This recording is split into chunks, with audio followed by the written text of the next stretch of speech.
लोकसभा सार्वत्रिक निवडणूक 2024 साठी भारत निवडणूक आयोगाने निवडणुकीचा कार्यक्रम जाहीर केला।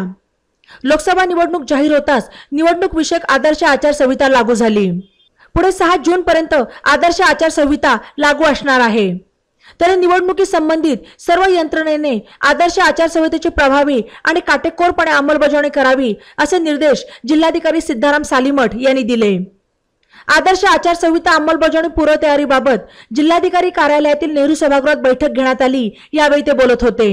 या बैठकीस जिल्हा परिषदेचे मुख्य कार्यकारी अधिकारी आशिष येरेकर, पोलीस अधीक्षक राकेश ओला, महापालिका आयुक्त डॉक्टर पंकज जावळे, अप्पर मुख्य कार्यकारी अधिकारी सुहास मापारी, शिर्डीचे अप्पर जिल्हाधिकारी बाळासाहेब कोळेकर, अतिरिक्त मुख्य अधिकारी संभाजी लांगोरे, अप्पर पोलीस अधीक्षक प्रशांत खैरे, उपजिल्हा निवडणूक अधिकारी राहुल पाटील आदी उपस्थित होते।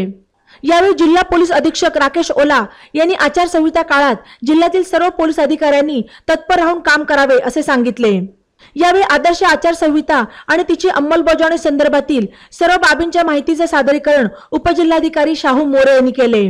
अप्पर जिल्हाधिकारी सुहास मापारी यांनी सीव्हिजिल ॲप आणि ॲप्लिकेशन बाबत माहिती दिली। या बैठकीस निवडणूक कामकाज संदर्भातील सर्व नोडल अधिकारी, सहाय्यक निवडणूक अधिकारी आणि गट विकास अधिकारी आणि तहसीलदार उपस्थित होते। ई नवा मराठा यूट्यूब चॅनलला सबस्क्राइब करा आणि बेल आयकॉनवर प्रेस करा।